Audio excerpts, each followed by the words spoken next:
Uh, Thanks everyone for joining us today. My name is Carlos. This is productbooklab.com. And yeah, today we are discussing escaping the build trap from Melissa. We have also Melissa with us. Maybe we can start, Melissa, with yourself giving an introduction. Sure. Hey, everybody. I'm Melissa Perri. I'm the author of Escaping the Build Trap. I do quite a few things, but it all boils down to teaching people great product management. I am a professor at Harvard Business School, and I teach the MBA students there about product management. I teach PM 101 and 102 to the second year MBAs. I run an online school called Product Institute for teams. Team level product managers, director level and below. And then I also run a CPO accelerator for VPs of product and above who are trying to transition into the C-suite. So everything I do kind of comes down to teaching people about product management. For the last, 7 years, I was consulting with organizations, setting up good product management practices there, working on developing strategies with them, trying to transition them into product-led in larger organizations, or getting them to be getting them to define strategy or build up teams or hire CPOs if they were growth stage companies. So I've worked in a variety of different companies, different industries, helping out CEOs and leaders really make those transitions. So lately I've been taking a step back from consulting and just trying to focus on teaching because that's really where my passion lies. Awesome. Thank you. Thank you. And welcome to the ones that keep joining. As a reminder, I like this to be more of like discussions, right? So please, everyone, feel free to make questions or to, comments. Just, of course, make sure not to interrupt anyone else that is speaking. Maybe I had like an intro question, Melissa, for you. When I read the book some months ago already, first I was like, wow, this really covers a lot of things, right? It has about the strategy, of course, explaining the build trap itself, the different levels in the career, product-led organizations, a lot of topics, as I said. But how do you see, like, I don't know, I think especially when I was reading, okay, companies should really focus, of course, on delivering value, right? Not just counting how many features you're shipping, etc. I was like, makes a lot of sense, right? Although I think still a lot of companies sort of like work on that mindset, right? Why do you think this is still that so many companies sort of like have still this mindset of focusing on just counting, code being shipped, right? And okay, value, like you mentioned, right? Yeah, I think there's a lot of reasons in there. If you want to get down to the most fundamental reason on why people do that, I think it comes down to it's easier to measure success by did we ship something versus did we not ship something rather than did we actually move these needles? Because it takes a while to measure outcomes, right? Like if your Yeah. outcomes are we want to be able to capture this market and have increase our adoption rate by 500%. Like you're not going to be able to get those numbers and say, hey, we did that within a week. You're going to have to look at that and measure that over a couple months, sometimes years, depending on how big you are. Did you increase the value for doctors being able to take care of their patients? Like that might be a long-term outcome that you have to measure. That's not to say that we can't get feedback sooner on those things, right? By measuring different proxies. And that's why it's so important to capture all that data to really say, if do we see a trend where doctors have better outcomes for their patients if they do X, Y, and Z in our system, right? And then we can measure how they use our system and try to draw those trends. And will it be a perfect A to B line causality relationship? Probably not, but we can make Daddy, we can make a Daddy, lot more progress off of that. Daddy. Great. Very cute.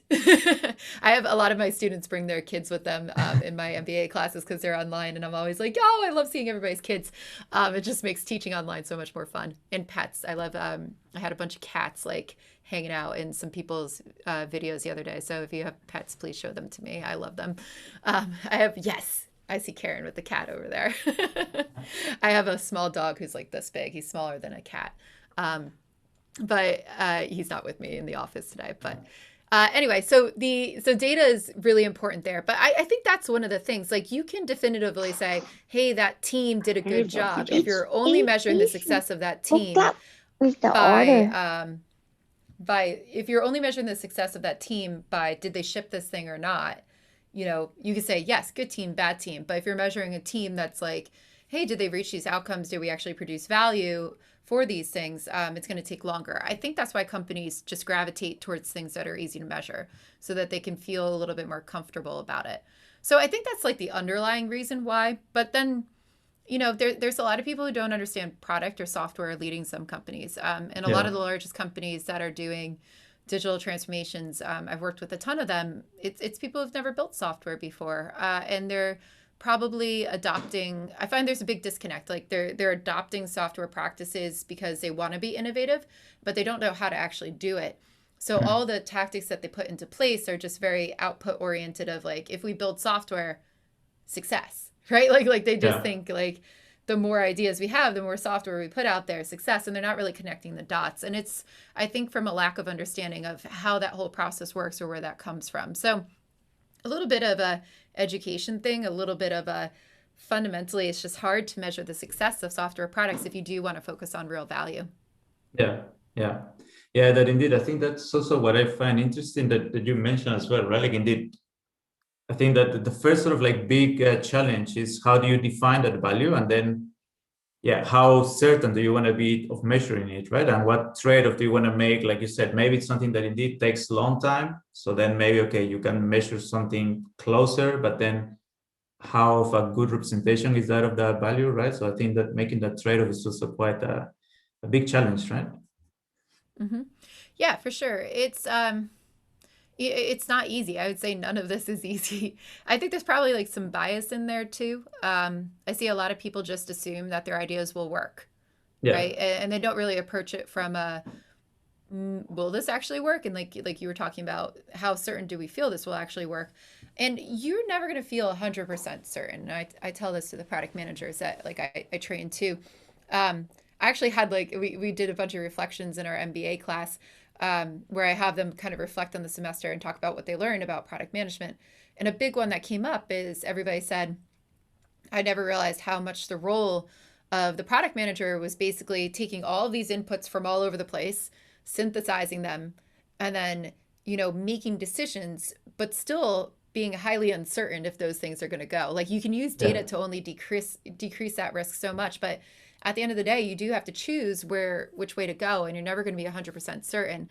And a lot of them came back and said, I don't want that job. I realized I want to be the salesperson. I want to be the biz dev person. Like I know that there's such a linear progression to that. I don't think I could handle operating under that high amount of uncertainty. And I do think that is a part of the role, right? Like you have to be so comfortable with ambiguity. So I think a lot of people entering it don't understand that, right? So they're like, well, you'll just build my ideas. And that's what we do with product. Yeah, indeed. Does anyone have any maybe questions to make? Hi, Carlos. Karan here. Hello, Melissa. How are you doing? Hey, Karan. Hi. I had a doubt because I read the book a while back and I just read a summary again of the book. So the book revolves around you having a certain sense of ingenuity while you try to build something, have your own sense of value attached to you trying to ship a product, not in terms of technicalities, but adding value to it. But my question is an antithesis to that thought, that when you start off as a product, the first thing that anyone does is imitate someone. It's just a farce that everything that is produced is something completely ingenuine.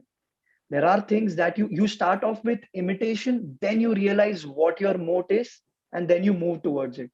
So someone who's starting off with a really very few less resources in terms of money, and given the current situation, what would be your suggestion to blend that association of imitating something, building something decently successful, and then pivoting, rather than being ingenious from the starting? So what would be your opinion, Melissa? Yeah, I think you have to be So the way that I describe it to our teams, and you know, at Harvard we have I have 8 startups basically that are they're doing it. We're gonna change the course a little bit next year, but like they're starting from scratch, right? Like they're building these things from scratch. Same for a lot of the products that we're building. Sometimes they are, you know, the larger companies I work with, they'll have a product and now they got to build a second one. The thing I tell them is you will never be successful unless you can figure out how to deliver value in a way that your competitors are not doing, right? Like why copy exactly the same thing as somebody else is doing without any differentiation whatsoever?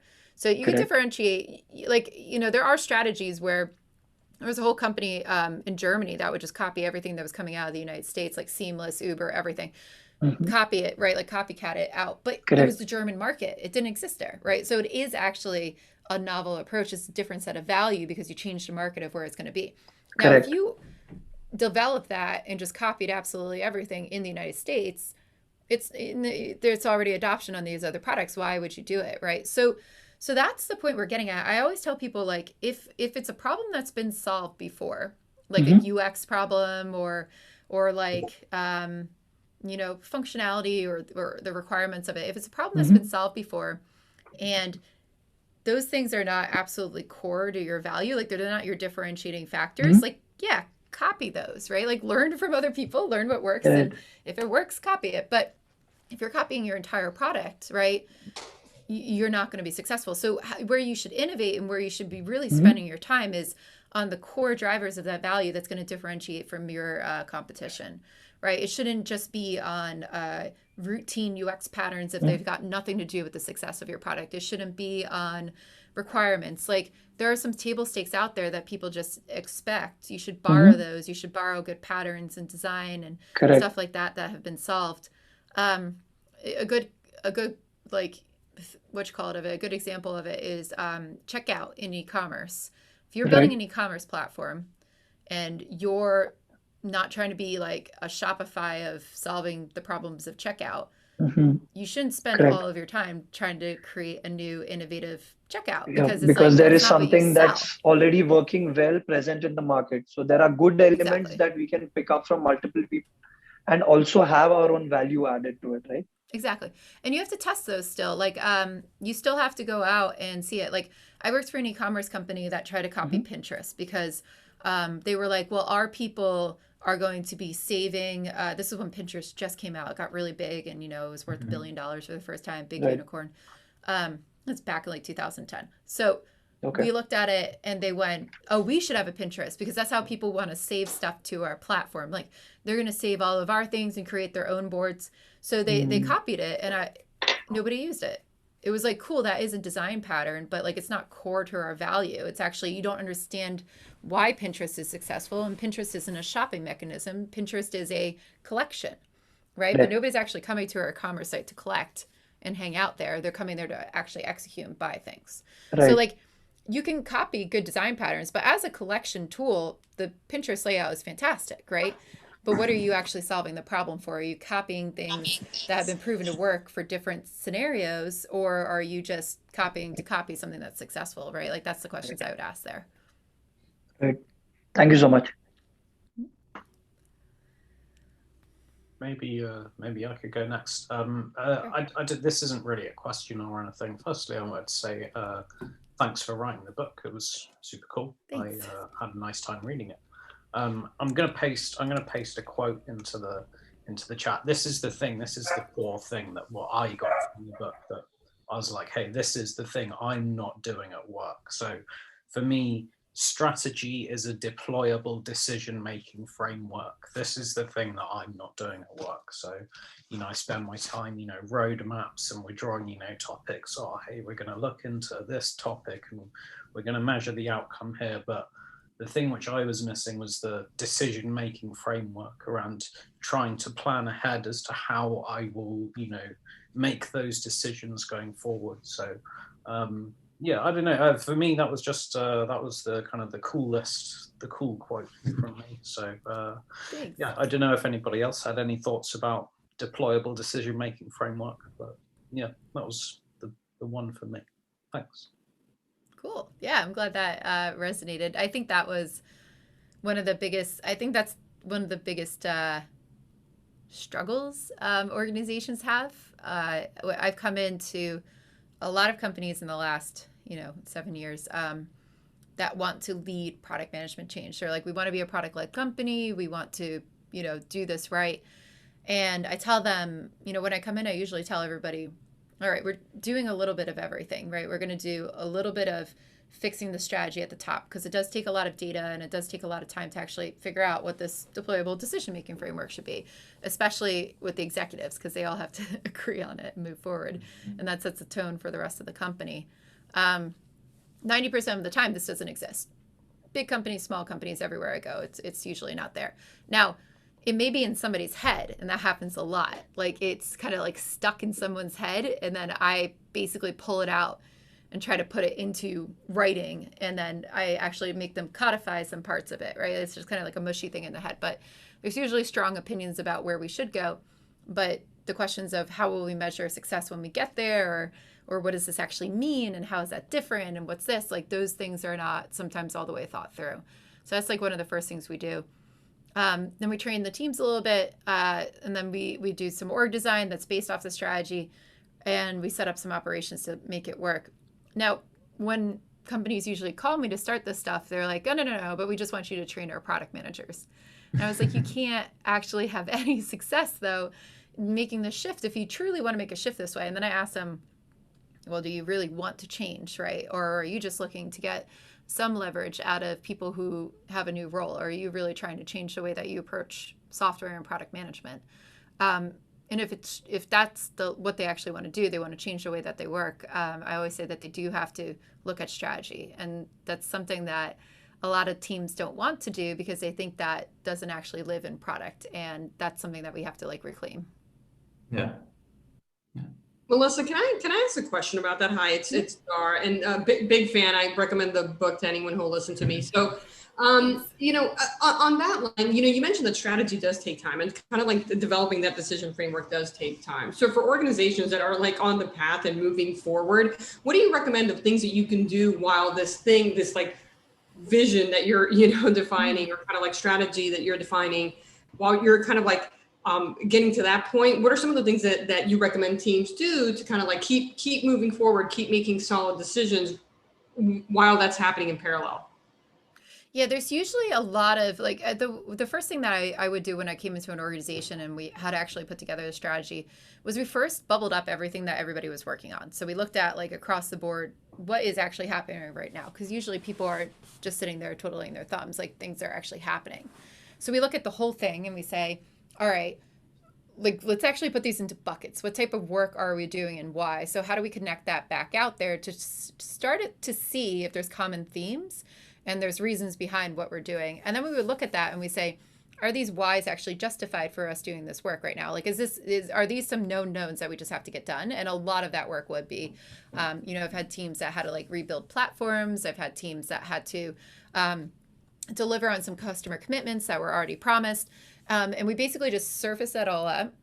We ask ourselves, why are we doing it? And then we look across it and just say, what should we stop and what should we start? Or what should we continue doing? And is there anything we should actually stop right now?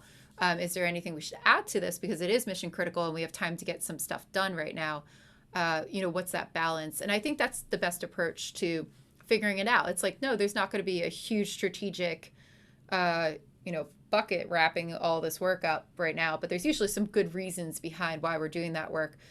Let's surface them up and actually acknowledge those, make sure they're valid reasons, and then keep doing those and start to build that framework of what will we say yes to right now while we are developing the strategy, right? What do we agree on is mission critical? And I think that's important. I think it's more important to just have a framework rather than no frameworks whatsoever, right? It doesn't have to be the best framework. I was interviewing Georgie Smallwood, who's a CPO of, oh man, she just changed. She's now at a scooter company in Berlin, but she used to be the CPO of N26. And, I was asking her, I was like, what's your favorite strategy framework? And she was like, it doesn't matter. You just pick one, right? Pick one and see if it works. She's like, it's more important that we find one. We decide on it. Tier mobility. There we go. I was like, I know this name is really getting me. So, like pick one, just pick one, see if it works and do it. She's like, I'm trying a different one at Tier right now. I used a different one at N26 that I like, and I'll reuse some other times, but I just try to suss out what's going to work here. And then having a framework is way better than having no framework whatsoever. So I think sometimes we get like caught up in thinking through like, you know, OKRs versus this versus that. And it's just like, if you pick one and we have a framework for saying yes or no, that is like that's 90% of the battle, right? And then 10% we'll tweak it and make it better for us. Thank you. Maybe, yeah, similar to that. Hey, Melissa. In a B2B SaaS context, so what would you say is the hardest part for a PM when transforming a company working as a feature factory driven by like sales and customer requests to a product-led organization? And how do you also manage your kind of own expectations about the progress on this journey as well? Yeah, moving from sales-led to product-led is really hard. There's a couple things. It's not going to happen unless you have full buy-in from the CEO. Mm-hmm. I've been part of like so many of these, and it's like horrible to say, but it is. If your CEO doesn't want it to actually happen, or, you know, isn't really invested in it, it never happens. I've spent many times sitting there like toiling away at these things, and it just doesn't happen. So that's like the first thing to really look at. Now, you can usually explain why it's important to them. I had a CEO at one company where I helped lead a transformation who just did not understand product. But then I helped show him that, you know, by doing it this way, he was going to get all the information that he actually wanted. So like he had this issue where he was a visionary CEO, right? This was his baby. He built it. It was around for 20 years. It IPO'd. It was really big. That was his baby. And now he's like relinquishing control of his baby to, you know, a team of 9 to 10 executives and chief product officers and stuff like that. Now, he lost track of like what was going on because it got really big. It was a 5,000 person company.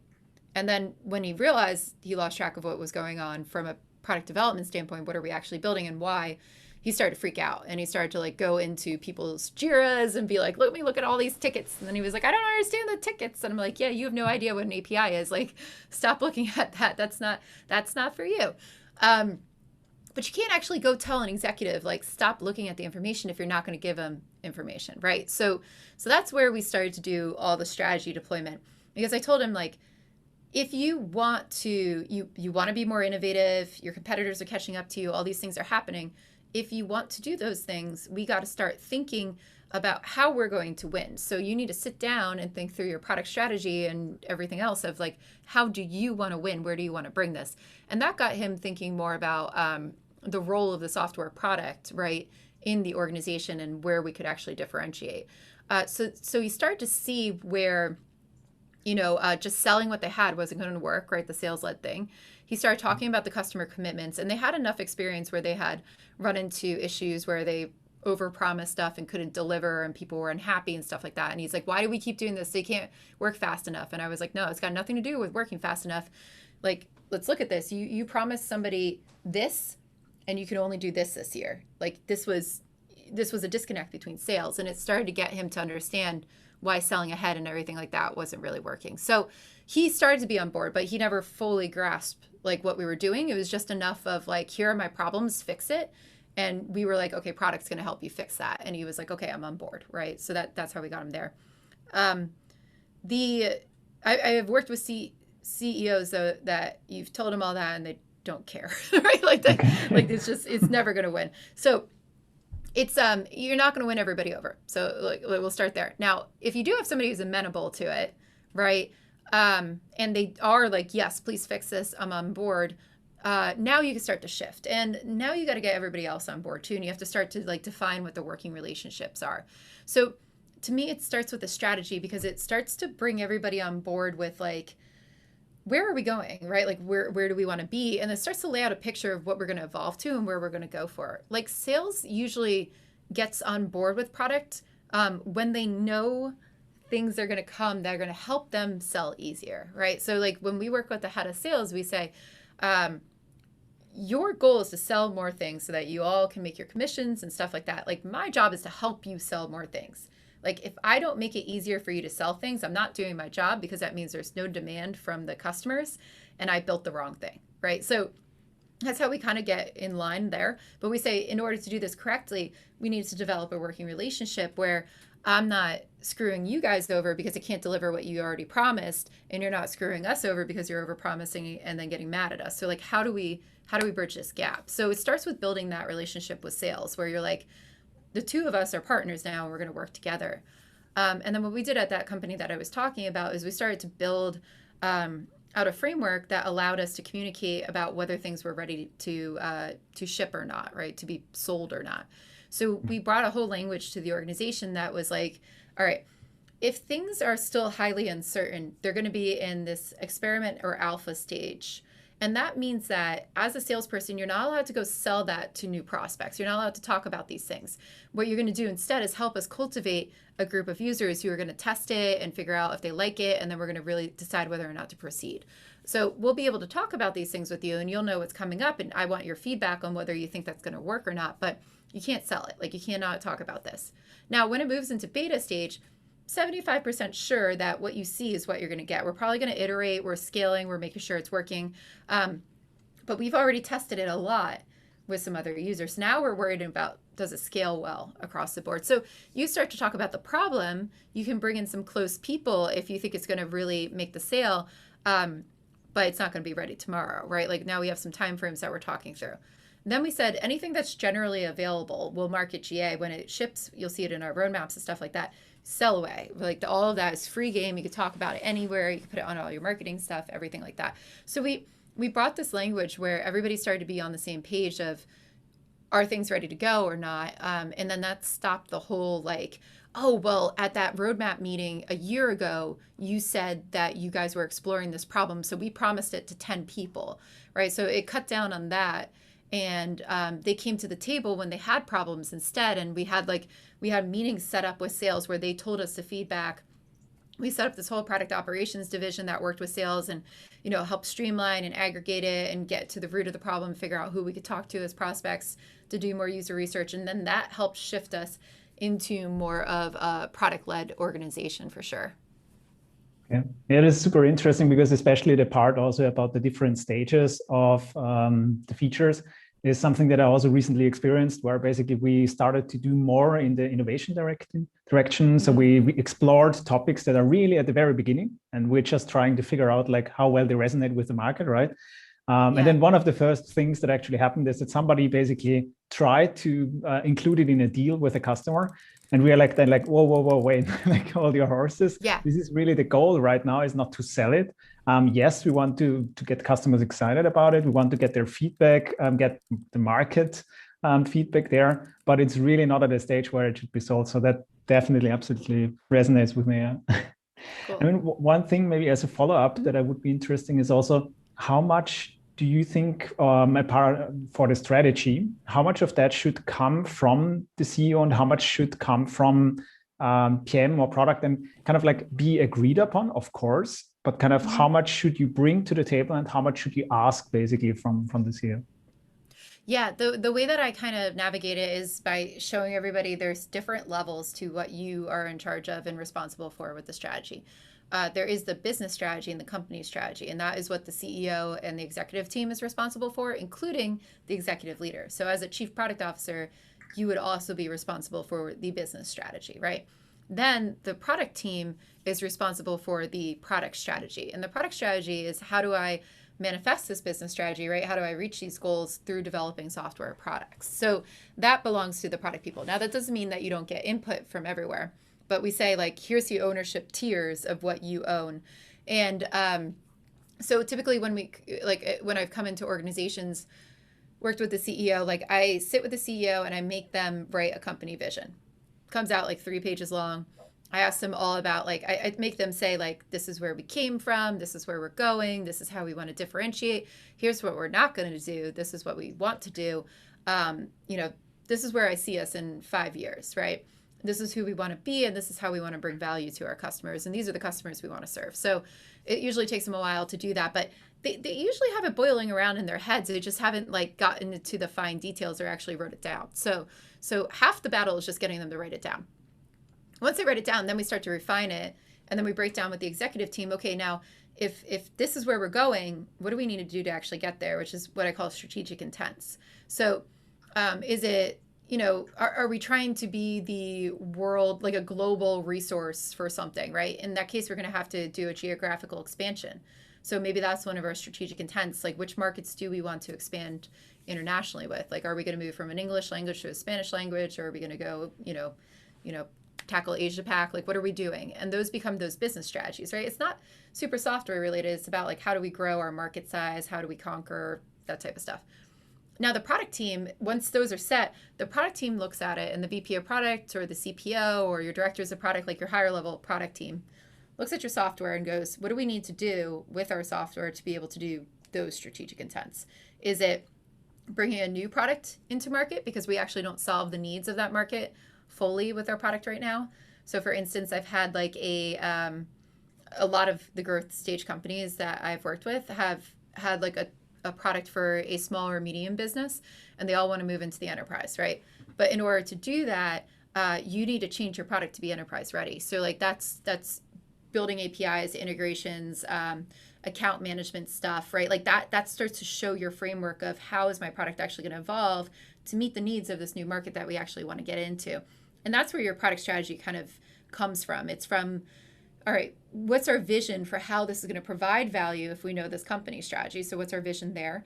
And then short term, what do we do now to help achieve those strategic intents? So you're basically looking at long-term vision and trying to like slice out, how do we get to the long-term vision while solving these goals? So it's almost like a Jenga puzzle, where you're like looking at this and figuring out what can we build and how do we prioritize it?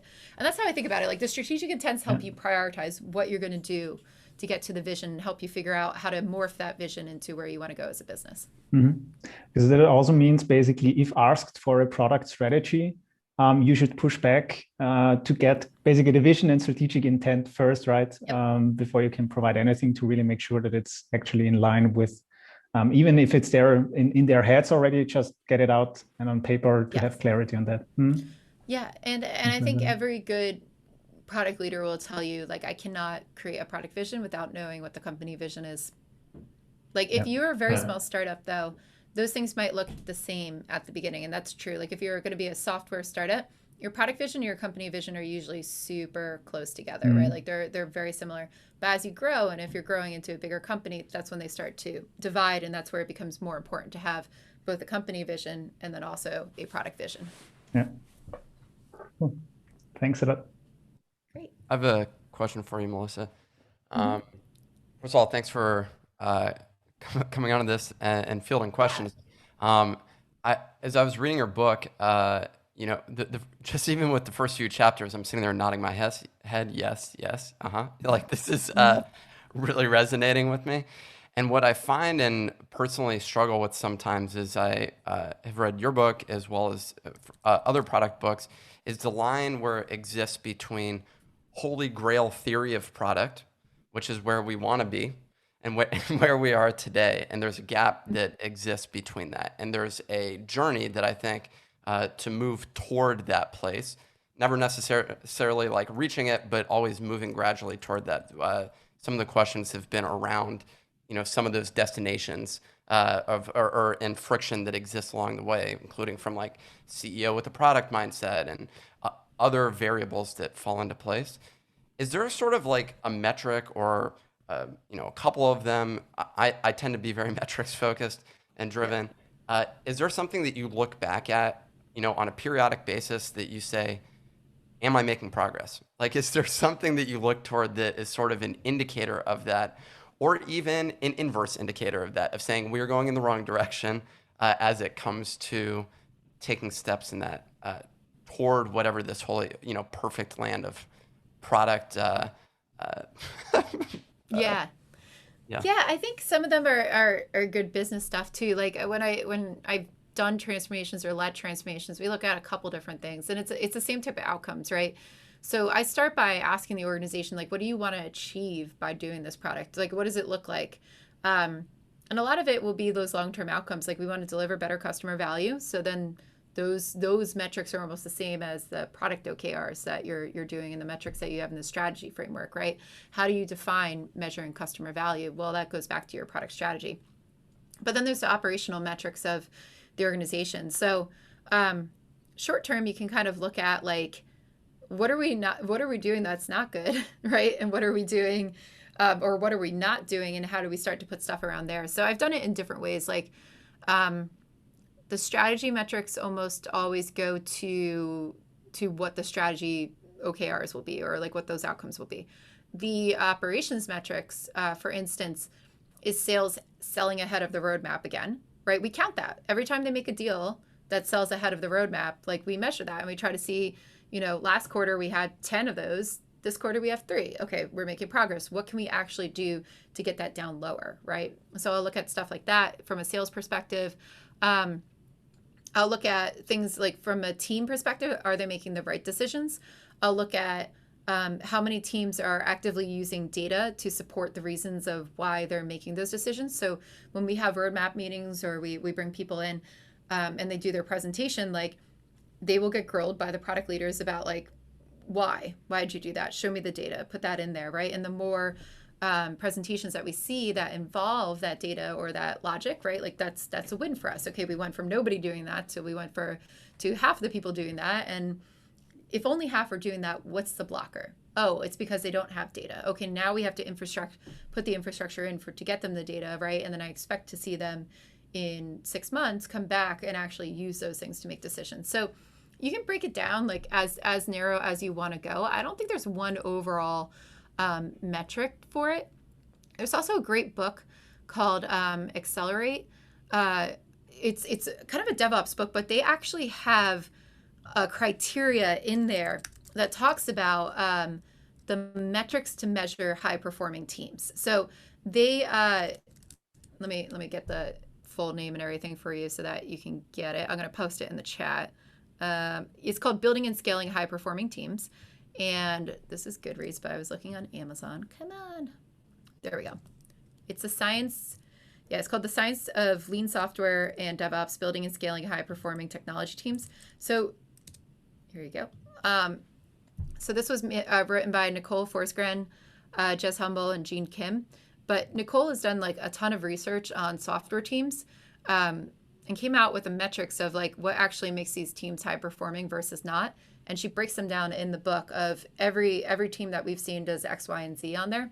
And they have been able to codify that and trace it back into the teams that do really well and perform really well in delivering customer value. So that might be a good place to start too if you want to see the internal workings of the team on there. And they do cross over very nicely into some of the stuff we would want to look for in product as well. So even though it says DevOps, I find a lot of it's relevant. So for instance, like if you can't ship products on a consistent basis, you can't actually deliver customer value. So like that directly impacts how people can get done with product management. So there's a lot of stuff on there too. I think that might be helpful. Thank you. Yeah. I had maybe like a related question to that one, because one part I really like was, I think it's already when you're discussing about product-led organizations, is that, yeah, you move from rewarding people on outputs to rewarding them not only for achieving goals, but also for learnings, right? And yeah. I mean, I totally agree, right? But then what I have found myself sort of like more questioning is like, how can I make sure that I'm learning, well, first that I'm like learning well and that I'm learning maybe fast enough, right? So how, yeah, what can you look at to know, right? So for example, I don't know, okay, am I indeed talking with users, right? Every now and again. But, you know, besides those sort of like more, I don't know, unique experiences or things, I haven't found a way of, you know, more objectively say like, okay, am I learning enough, right? Or at the speed that I should, or am I doing good learning? I don't know if you have maybe, yeah, what are your thoughts on that? I was curious. Yeah, I think so. I see this a lot. So I talk about the product kata in my book, if you've seen it. When I've taught it to a bunch of teams, I sometimes get people who make me like a kata board. I use this with my students too. And it gets to be something like 150 rows in the matter of, I don't know, like a month. And I was like, what are you doing? Right? Like, what's going on here? And they're like, we're running experiments. And I'm like, but why? Right? Like, what's the point of that experiment? And sometimes I think we can over-index on trying to learn everything instead of learning the thing that's going to help us make the next decision. And that's what I think is good quality learning. Like, anything you learn should help you make a decision. And if you learn something that can't help you make a decision or figure out what's the next experiment to run, that's not a great learning, right? Like, that's not helping us there. So whenever I say like an experiment was successful, even if it failed, it's just like it helps us make a decision. If I ran an experiment, and I've done this before, like there was a company I was working with, and I had a like massive amount of stakeholders in it, and they were all really like opinionated, and I was like, all right, fine, we'll run an experiment around what you think. And it came back, and like there was no good data around it. Like, the experiments weren't telling me anything. I wasn't able to make a decision about whether we should do that or not from it, the way that ended up. So I was kind of like wasting my time running these experiments to appease some stakeholders, right? Instead of actually doing something that was going to help us reach our goals. And I think that's the good quality learning, right? Like, if you learn, yes, we should do this, no, we shouldn't do this, or I learn enough to refine my experiment, run it again so that I will come up with a definitive answer, to me, all that stuff is going to be valuable. Yeah.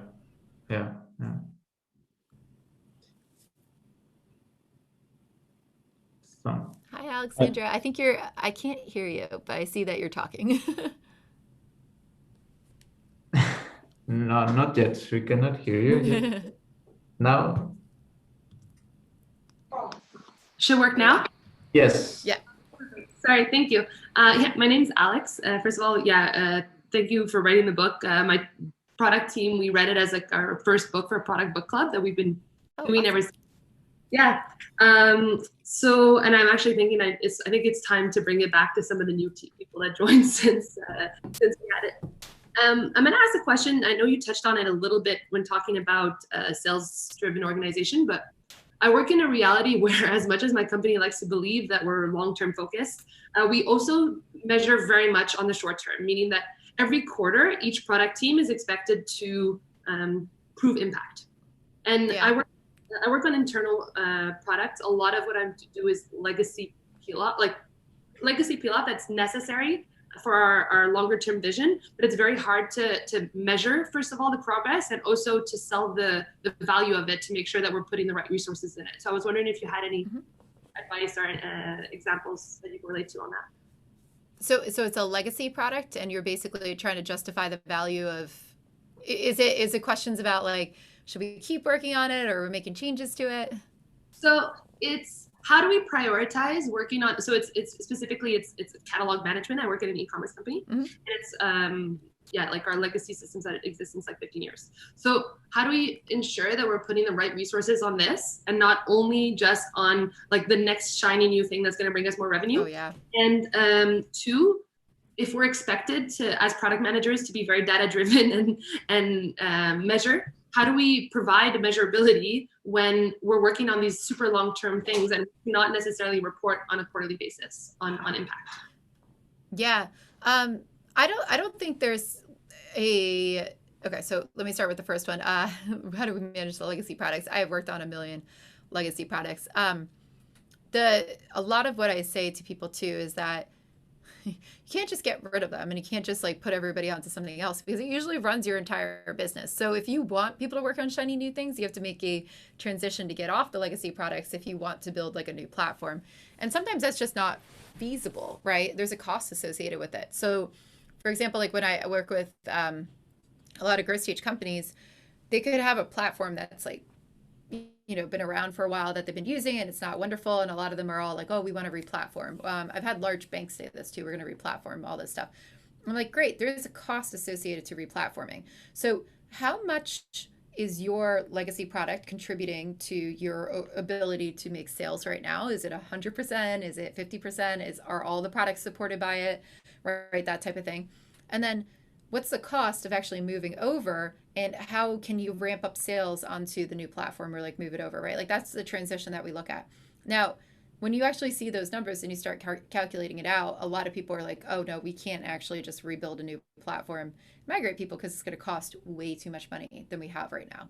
And you're like, great, so now we're going to have to make changes to the legacy platform to make sure that it can still support, right, the way that we want to do e-commerce. So what do we do? What do we do to like start to build it up better and make sure that people can actually look at it? So we do want to look at like so we kind of measure the justifications between like developing on this versus is it faster to develop on something else?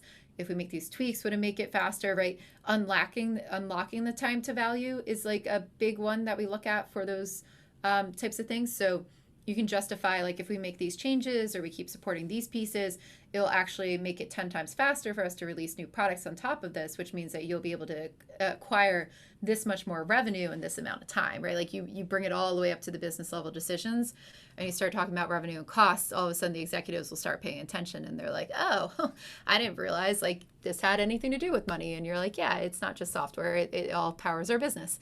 And to me, those types of things are the most eye-opening to get justification on like why we should be working on these things and not just chasing after shiny objects. So you kind of have to present them with a choice. It's like, this is what happens if we only work on shiny objects. And this is realistically what we're going to need to do if you don't want to support the legacy product, right? Like this is what we're talking about. Now, if you do, these are the changes we could make to make it more robust, more stable, right? This is what we're going to actually need to get it. So it's kind of like laying that all out in black and white for them. The other part is the measuring the success of the long-term stuff. I try to see if you could break it down. Like if it's like replatforming and stuff like that, when we have gone through major rewrites or overhauls of products, what I always get our development team to do too is start to slice it, not from a ground up perspective, because that's what everybody tries to do, but more from like a value delivered perspective, right? Like of this why. That's made a huge difference in the way that they deliver things and how you can start talking about it. I had this one team that had been working on there was like a 20-year-old real estate company that we were working with, and they had a legacy platform. Everything was on top of it, and it was breaking all the time. And they had been working for like 4 years to rebuild the platform. And you go look, and you're like, why is it taking 4 years? It's really like not that crazy. And it was because they were just trying to do everything bottom up, right? And they weren't thinking about, instead, do people actually use all this functionality? Like you built a lot in 20 years. Like what's the 90% of the product that people use? Let's start there, rebuild that, and then start to transition other stuff that they use over. They never approached it that way, right? They only approached it from like, let's just rebuild everything that we have. And those types of things I think will end up being the really large projects, right, where you can't actually measure success until much later. I don't think you have to report on like OKRs every quarter if you're working on slower projects. Like I work with a ton of banks, and they actually will never finish like a project in a quarter, so there's no way they're going to report on that, right? So instead, it's like we have to wait sometimes to really reflect on it. But as we make things live, then we can start to report on the progress and then make the decisions and refine our stuff. Thank you so much. Yeah. I was hoping I could jump in if no one else is. Hi, Melissa. My name is Ali, and I came across your book about a couple of years ago, and it helped, I think, validate some of the frustrations that I was having because of, I think in the early part of the book, when you start to talk about some of the organizations where I didn't even know what Build Trap was and the fact that I was in it. What used to happen is the leadership team in November would go into a boardroom, come up with all of these ideas, and then our goal was just to deliver. As they start to move on to a product-led kind of structure, we started to then, collaborate with some of those leadership team members. But what we start to find is we start to incorporate things like, discovery, user research, data to be able to validate anything that we were going to put on a roadmap. But one of the criticism we started to maybe get when we started to work this new way was the fact that maybe in the past, we just jumped in and we started delivering straight away. And maybe we weren't delivering any value. And people were starting to kind of criticize and saying that maybe things have slowed down. So maybe, even though before we had proved this new way of working, it worked, we're being kind of criticized somewhere like, you've worked in this new way, but you guys are not delivering anything anymore. You're not bringing in any value on the developers anymore. And one of the things I was worried about is, if they see that this is not delivering fast enough, that they would revert us back to how we used to work. How do you, make sure that before they see the ultimate result, the value of this, that they don't kind of pull the plug and say, delivering value quick enough as it used to? Yeah, so there's a couple things. Anytime an organization or a team tries to change the way that they're working, I do warn executives. I say, like, while we're learning a new way of working, we will slow down. Like, I guarantee you, we're not going to be delivering what we used to be delivering. And that's because we're learning. We're learning how to get better. But you're going to see something go like this. It's going to be like a hockey stick curve, right? Where you're going a little bit slower, and then it's going to spike. And then you're going to get the rewards of it in a year or so, right? And in a year or so, hopefully we could deliver 2 times as much, as we did. And it's not even 2 times as much. It's like 2 times as much value as we did, right? You may see less products coming out the door, but that's because the products that we are shipping, we know, or we feel a little bit more sure that they are the right products to be shipping. So we're going to spend more time on that, polishing them up and make sure they're the right things to get out there. But that doesn't mean that we might ship like it's wasteful. And I've literally like tried to calculate this with money and stuff and show executives, and they respond pretty well to it. But it's like, all right, last year we shipped 30 products, let's say. How many of those actually achieved any of our goals? And sometimes they're like, oh, I have no idea, right? Because I didn't actually measure those things. All right, so that's bad. How much money did you spend on that? $100 million. Oh, was that a good investment? And then they actually can answer because they're like, well, we've never been measuring that before. I don't know what my ROI is. I guess our revenue went up. And you're like, can you tell if that revenue was due to the new products, or was it just going up because you've got a more efficient sales team, or you hired some more people to go out there, or you did better marketing, right? Like, how do you know it was attributed to product?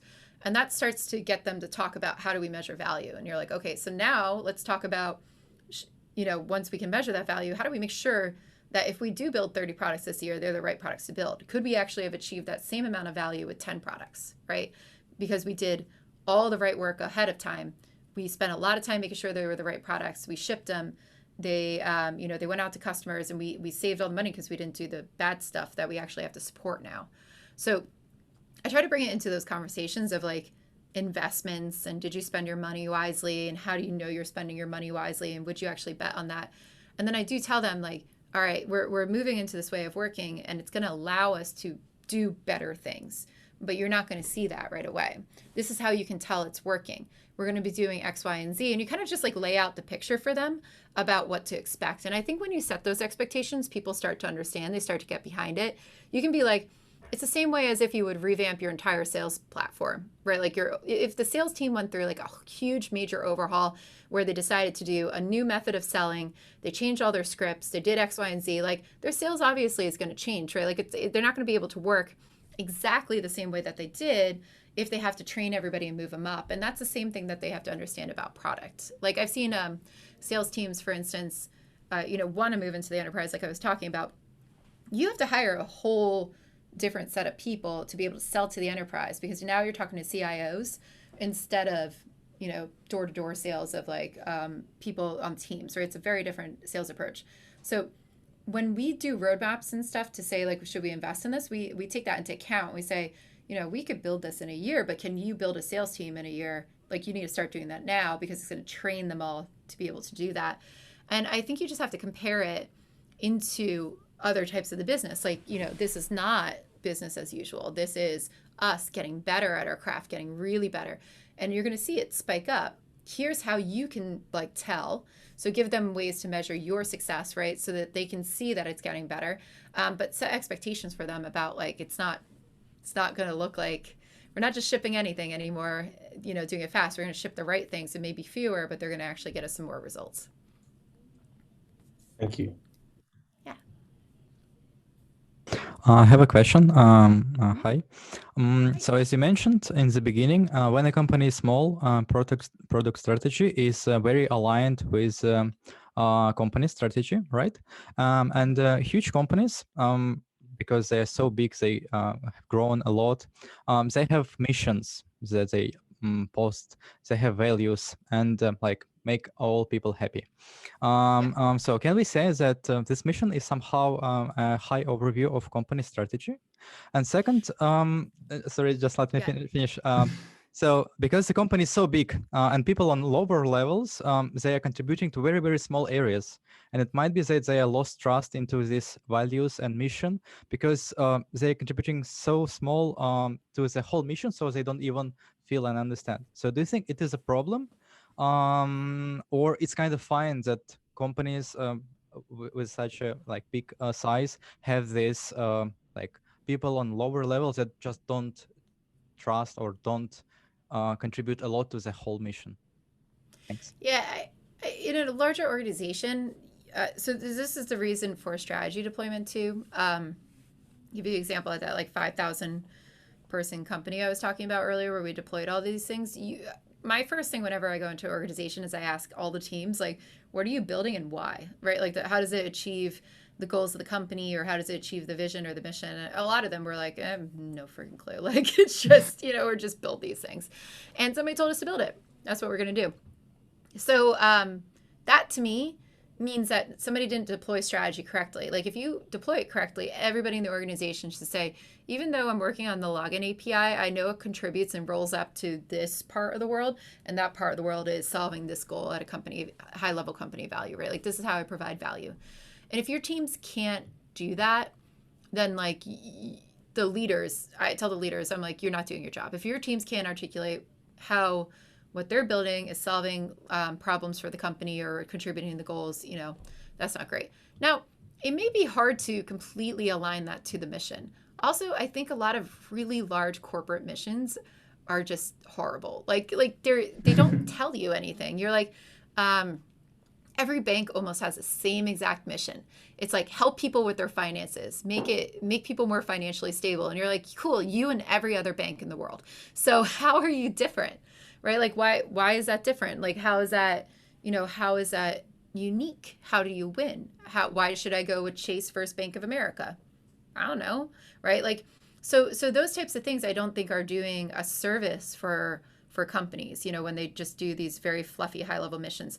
So that's why when I do come in, I make them do the visions too. Like, I make them do a much more tailored company vision. And in a large corporation too, like if you are a Chase or Bank of America or like a large insurance company, they will have something super fluffy on the corporate level, but every business line needs to be solid then. So like, business banking at Chase, like Chase might be like, I have no idea. Like, I don't work with them. So I'm just making this up. So don't take this as like a thing, but their business banking needs to have like a concrete way how theirs is going to be better than Bank of America's, right? Like, how are they going to win? How is it going to differentiate? What's going to be better? Where are we playing? How are we doubling down? What's going on here? But the mission of Chase might be like to make everybody more financially comfortable or something like that. And that could be a little bit fluffy. Hopefully it's not fluffy. Hopefully it's a little more defined about what type of bank they want to be. I don't know what their mission is. I don't know what their vision is. I haven't looked at it lately, but like that to me is what you see in a lot of corporations. And as long as you could trace it back to that business line, and that's really solid, I think, and you can see how it contributes to the overall corporation, I think that's totally fine. But to me, like, if you can't tell that story as anybody on a team, there's something wrong with your strategy deployment. Like, your leaders didn't do it correctly. Okay, thank you. Yeah. I'm just looking at the time as well, because I know that Melissa, I told you until 7 and until 1 for you. I was going to say, for the ones that have the book, maybe we can show it and then I'll take like a picture. Yeah. Then I will send it to you as well, Melissa. Thank you. Awesome. All right. Okay. 3, 2, 1. Yes. Thank you. Thanks, everyone. Thanks for sharing. Yes. Thank you very much, Melissa. I think everyone really enjoyed the discussion and the book. So yeah, thanks again. Thanks everyone for joining. Thanks everyone. And you can hit me up on Twitter if you have any more questions at LissyJean. All right. Bye-bye. Have a nice day, everyone. Bye-bye. Thank you so much.